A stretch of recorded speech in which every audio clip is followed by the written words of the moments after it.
अपना मैक्सीको भाजी 100 एग्जिट के लागे अपना कसीनो टप के ट्रक का एक्सीडेंट हो गया भाजी। बहुत गंदा एक्सीडेंट होया अपना, बहुत गंदा एक्सीडेंट होया भाजी। तो अपना मेरा वीर पिछे ही रुक जाओ। Punjabi TV USA, Punjabi radio USA सुन देख रहे सारे ਸਰੋਤਿਆਂ ਦਰਸ਼ਕਾਂ ਨੂੰ ਸਤਿ ਸ੍ਰੀ ਅਕਾਲ। एक बड़ी ही मंदभागी खबर लैके तुहाडे नाल अज जुड़े हाँ। एक बहुत ही भयानक सड़क हादसा वापरता है जिस दे विच दो पंजाबी मूल के मुंडे जो कि दसूहा के पिंड टेरकीआणा दे नाल संबंधित सी, उन्हां दी मौत हो जाती आ। ये हादसा वापरदा आ I-40 के उत्ते न्यू मैक्सीको सूबे दे विच एल्बरक्विर्की तो 20 मील पहलां उत्थे एग्जिट 140 के नज़दीक राउट 66 कसीनो ट्रैवल सेंटर उसके इर्द गिर्द ये दुर्घटना वापरती आ। इन्हां दोनों मुंडियां दी जिहड़ी पछाण कीती जांदी आ, सुखजिंदर सिंह 23 साला सपुत्र सरूप सिंह, सिमरनजीत सिंह 22 साला सपुत्र रविंदर सिंह। ये दोनों ही टेरकीआणा पिंड दे निवासी सन। साल डेढ़ साल या 2 साल होए सी इन्हां दोनों नूं इत्थे आया होया नूं। टीम दे विच ये ट्रक चलाउंदे सीगे दोनों जाने, ते पर फिर भी ये मंदभागी घटना जिहड़ी इन्हां दे नाल वापरी आ, जिस दे विच दूजी साइड तो आ रहा, ये ईस्ट बाउंड जा रहे सीगे, वैस्ट बाउंड तो आ रहा जे एक दूसरा ट्रक जो कि डाउन हिल सीगे, ये अप हिल सी। इन्हां दी स्पीड दसी जाती है 30-40 के इर्द गिर्द जा रहे सी। दूजे पासियों तेज़ रफ्तार दे विच आ रहा जिहड़ा ट्रक आ वो किस तरीके दे नाल वैस्ट बाउंड तो ईस्ट बाउंड आ जाता है उसके बारे पता नहीं आ, पर उस ट्रक का ट्रेलर ड्राइवर साइड इन्हां दे ट्रक दे विच वजदा आ ते वो बिल्कुल चकनाचूर हो जाता। तुसी तस्वीरां दे विच देख सकते हैं भी बहुत ही भयानक ये हादसा सी। उस टाइम ये दस्सिया जा रहा इन्हां दोनों मुंडियां दे कज़न्स दे नाल साडी गलबात हुई आ, इन्हां दे भरावां दे नाल जिहड़ी वो गलबात हुई उन्होंने दस्सिया भी सिमरन उस टाइम दे उत्ते इस ट्रक नूं चला रहा सी।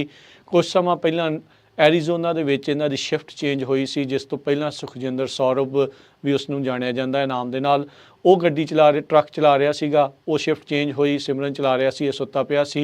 वो ट्रक बहुत ही तेज़ रफ्तार इन्हां दे विच आके दूजी साइड तो आके वजदा आ, ट्रेलर वजदा आ ते मौके दे उत्ते ही इन्हां दी कहंदे आ मौत हो जाती है। बहुत इन्ना क ज़्यादा दर्दनाक हादसा भी देखिया भी जिहड़ा वो नहीं जा रहा सी। पिंड टेरकीआणा दे विच इस टाइम 70 जिहड़े वो विछ गए आ, हालात माड़े आ।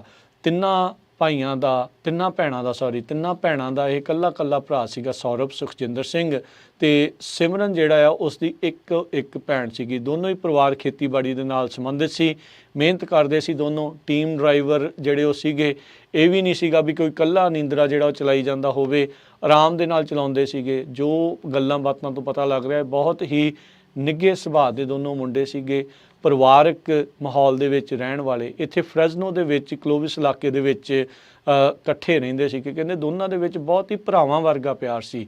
थोड़े दिन पहलां ही सिमरन पिछले महीने फरवरी दे विच अपना जन्मदिन जिहड़ा वो मना के हटिया सी। सौरभ दा सुखजिंदर दा जिहड़ा जन्मदिन आ वो अक्तूबर दे विच आउणा सी, उन्हें 24 दा इस साल होना सी। वो हुणे अजे 22 साल दा होया सी, 2002 दा जम्मिया मुंडा वो सीगा। दोनों इक्को पिंड दे इक्को थां दे उत्ते रहे सीगे। रब नूं पता नहीं की मंजूर सी, दोनों की लिखी भी इक्को थां दे उत्ते जिहड़ी हो गई आ।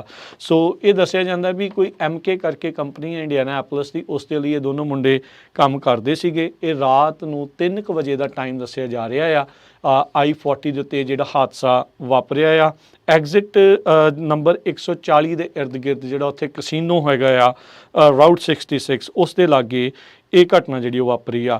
सो ये अप हिल जा रहे सीगे, इन्हां दी स्पीड स्लो सी। दूजे पासियों डाउन हिल सीगी। ये जिन्ने ड्राइवर्स आ वो दसदे आ उत्थे उन्हां दे नाल जिन्ने नाल गलबात हुई आ उन्हां ने क्लीयर करके जिहड़ा दस्सिया कहंदे भी दूजे पासों जिहड़ा आ ट्रक आ वो तेज़ सीगा। क्यों सीगा इहदे बारे पता नहीं। वो बंदा उधर सौ गया, वह आउट ऑफ कंट्रोल हो गया, ब्रेक फेल हो गया, की होया उसके बारे अजे कुछ नहीं पता। पर कहते भी वह ट्रक इधर आउंदे आउंदा जैक नाइफ हुंदा है, ट्रेलर जिहड़ा आ वो सीधा इन्हां दी कैब दे विच आके वजदा, जिथे सौरभ पिछे सुत्ता सी, सिमरन अगे ट्रक चला रहा सी, ते दोनों ही जिहड़े आ ओह पचीसे जाते आ, बचदा कुछ नहीं। मौके दे उत्ते ही कहंदे भी उन्हां दी मौत हो जाती आ। तुसीं तस्वीरां देख सकते हो भी 2 बैग पे आ, हो सकदा भी इन्हां दे जिहड़े ट्रैवल कर रहे आ ये नाल लैके जांदे उही उन्हां दे बैग होण। सो इस टाइम बहुत ही ਦਰਦਨਾਕ ਜਿਹੜੀ ਇਹ ਖਬਰ ਆ ਰਹੀ ਆ। ਪਰਿਵਾਰ ਨੂੰ ਇਸ ਟਾਈਮ ਬਹੁਤ ਜ਼ਿਆਦਾ ਸਹਾਰੇ ਦੀ ਜ਼ਰੂਰਤ ਆ।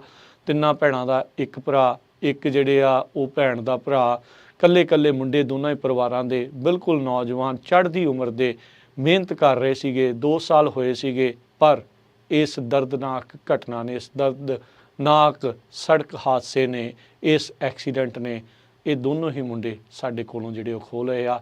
ਸੋ ਅਸੀਂ ਬੇਨਤੀ ਕਰਦੇ ਹਾਂ ਜਿੰਨੇ ਵੀ ਸਾਰੇ ਜਾਣੇ ਆ ਜੋ ਵੀ ਚਲਾ ਰਹੇ ਆ ਵੀ ਬਹੁਤ ਧਿਆਨ ਦੇ ਨਾਲ ਚੱਲਿਆ ਕਰੋ, ਰੱਬ ਦਾ ਡਰ ਰੱਖ ਕੇ, ਕਾਲੇ ਨਾ ਪਿਆ ਕਰੋ, ਕੁਛ ਨਾ ਜਿਹੜਾ ਉਹ ਕਰਿਆ ਕਰੋ। ਹੁਣ ਦੂਜੇ ਬੰਦਿਆਂ ਕੀ ਹੋ ਰਿਹਾ ਸੀ ਕੁਛ ਨਹੀਂ ਕਿਹਾ ਜਾ ਸਕਦਾ। ਇਹ ਤਾਂ ਹੁਣ ਦੇਖੋ ਟੀਮ 'ਚ ਚਲਾ ਰਹੇ ਸੀ, ਇਹ ਵੀ ਨਹੀਂ ਬੰਦਾ ਕਹਿ ਸਕਦਾ ਵੀ ਉਹ ਨੀਂਦਰਾ ਹੋਊਗਾ, ਦੂਜਾ ਸੌਂ ਜਾਂਦਾ ਆ, ਇੱਕ ਚਲਾ ਲੈਂਦਾ ਆ। ਸਭ ਕੁਝ ਸੈੱਟ ਸੀਗਾ, ਬੜੇ ਵਧੀਆ ਢੰਗ ਦੇ ਨਾਲ ਆਪਣੀ ਸੇਫਟੀ ਦੇ ਨਾਲ ਚੱਲ ਰਹੇ ਸੀ। ਤੁਸੀਂ ਤਸਵੀਰਾਂ 'ਚ ਦੇਖ ਸਕਦੇ ਆ ਵੀ ਉਹ ਮੁੰਡੇ ਨੇ ਜਿਹੜਾ ਚਲਾ ਰਿਹਾ ਸੀ ਉਹਨੇ ਤਾਂ ਸੇਫਟੀ ਵੈਸਟ ਵੀ ਪਾਈ ਹੋਈ ਸੀ, ਵੀ ਇੰਨਾ ਜ਼ਿਆਦਾ ਉਹ ਕਾਨੂੰਨ ਦੀ ਪਾਲਣਾ ਕਰਦੇ ਸੀਗੇ। ਪਰ ਪਤਾ ਨਹੀਂ ਰੱਬ ਨੂੰ ਕੀ ਮਨਜ਼ੂਰ ਸੀ, ਇਹ ਮੰਦਭਾਗੀ ਘਟਨਾ ਵਾਪਰੀ ਆ। ਇਹਦੇ ਪਿੰਡ ਟੇਰਕੀਆਣਾ ਦੇ 2 ਮੁੰਡੇ ਜੋ ਕਿ ਇੱਥੇ ਫ੍ਰੈਜ਼ਨੋ ਕੈਲੀਫੋਰਨੀਆ ਦੇ ਵਿੱਚ ਇਕੱਠੇ ਰਹਿੰਦੇ ਸੀਗੇ, ਇਕੱਠੇ ਟੀਮ ਦੇ ਵਿੱਚ ਚੱਲਦੇ ਸੀਗੇ। ਅਚਨਚੇਤੇ ਸਾਹਮਣੇ ਆ ਰਹੇ ਟਰੱਕ ਟ੍ਰੇਲਰ ਦੇ ਨਾਲ ਹੋਈ ਟੱਕਰ ਦੇ ਵਿੱਚ ਉਹਨਾਂ ਦੀ